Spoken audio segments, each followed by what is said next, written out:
What's up guys, Auden here, and today I thought I'd talk about someone who's been getting a lot of recognition recently due to the success of Across the Spider-Verse on different places of social media like TikTok and Twitter. Due to the success of Across the Spider-Verse, it's made fans curious as to see what other versions of Spider-Man could be incorporated into the highly anticipated sequel. And one of those Spider-Man who I'll be talking about today happens to be one of them, which is the Darkhold Spider-Man, who's an alternate version of Spider-Man that's derived off of Peter's deepest and darkest fears. But that was pretty obvious. I think what separates this Spider-Man from the other ones and why I'm telling this story in the first place is that this Spider-Man did a lot of twisted things for him to achieve the ultimate goal of peace. Ultimately, this made him one of the darkest Spider-Men to ever exist. Before we get into the story, I'd appreciate if you guys were to leave a like and subscribe before we get started. And with that being said, let's go straight into it. So in this Spider-Man story, we begin in an alternate reality where we see things are obviously different. For one, instead of Mary Jane being Peter Parker's wife, it's Gwen Stacy.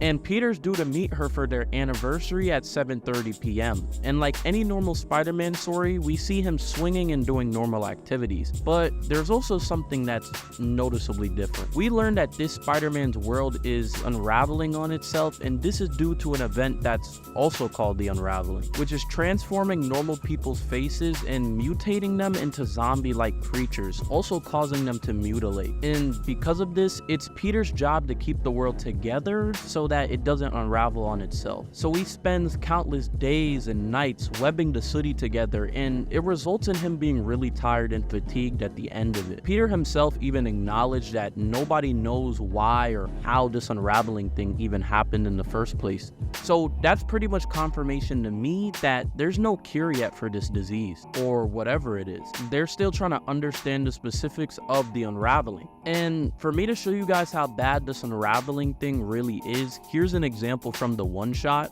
where Peter sees that a man's neck has unraveled on itself and it's disconnected itself from this man's body. So he webs it to the rest of the city so that he can stay connected, and sees the distress on the man's face, which shows that a lot of these unraveled people who have suffered from the unraveling aren't fully zombified and can still fester up emotions, leading me to think that some of these people are actually conscious. And this is because of the fact that we see this same man crying, and Peter then goes on to find the man's arm so that he can web it back onto him. But upon finding it, realizes that Dr. Octopus is holding it. This is another example showing how a minority of these zombie-like creatures who have been unraveled are still somewhat conscious, because we see Dr. Octopus repeating things that he'd usually repeat to Peter when he was conscious. After this, Peter gets a message from Reed Richards through a flare in the sky, when we then learn that Reed Richards has been trying to find a cure for this whole unraveling thing, while Peter basically webs up the city to keep it together until that cure is found. Then we jump to Peter finally meeting up with Reed Richards in his base, and we see that Reed Richards is looking like a monster-like creature, and explains that he transforms into this monster-like form because it helps him save up cognitive capacity. Also, one of the questions that you guys might ask in the comments if you're at this point of the video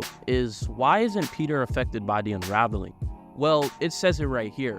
After Reed Richards explains that he needs to basically go in this monster form to save up cognitive capacity, he explains that Peter's immune to the effects of the unraveling due to his significant healing factor, allowing him to heal at an accelerated rate. And this healing factor is preventing his body from opening in the first place, stopping this whole unraveling process. It's like rabies, for example, how in real life you need a certain amount of time to actually prevent the process from even starting before it gets worse. Reed then talks about a cure and how it would function. He explains that a cure to the unraveling would simply be to have an endless supply of wet fluid, or just something just as elastic that can hold the city together for a significant amount of time. That way, Peter doesn't have to work 3 hours a day to keep the city together. Reed then suggests that anything with an elastic molecular structure would be fine, giving Peter the idea to use the symbiote as the perfect thing that could help their situation. So he then goes on to find Eddie Brock in the symbiote. Upon finding the symbiote, it explains to Peter why it can't bond to him, despite Eddie being dead.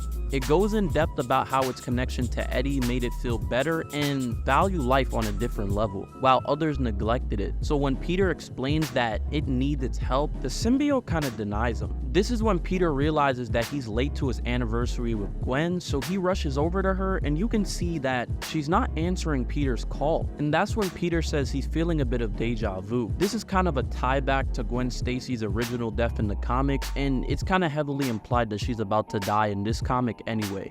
And then we learn the obvious, that Gwen Stacy's dead, and Peter decides that he only has one thing left to do: stop the unraveling. So I left out this part of the story so that we could kind of call back to it now as an important piece of data. Pretty much back when Reed was going back into his human form and explaining to Peter the cure, they got into a little argument over how Peter needs to focus on more important things, which is stopping the unraveling, and not really focus on things like Gwen, because it kind of really doesn't matter to the overarching goal. Peter then explains to Reed how he wakes up every single day to try to stop this unraveling thing, and he's basically holding the city together all by himself. Then when his webbing dissolves, he has to basically repeat the process all over again. So back in present day, when we see that Reed is trying to apologize about the whole Gwen thing and the argument as a whole, Peter's in the background reading up on the cure, and he decides that instead of looking for the symbiote again and trying to reason with him, or just using his webs every day,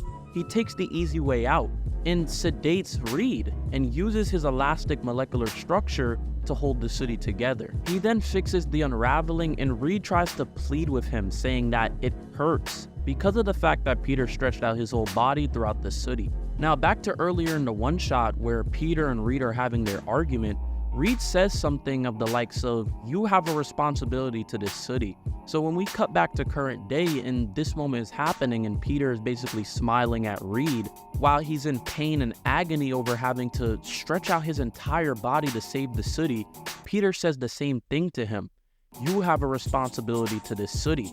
And that's how it ends. And now that I've went through this whole entire comic, hopefully you guys can understand why this is one of the most darkest iterations of Spider-Man, if not the darkest. Instead of taking the hard route and just doing what he needs to do by not having to basically sacrifice one of his friends in the process, he does the opposite, which is why this Spider-Man has been noted to be one of the most evil Spider-Man.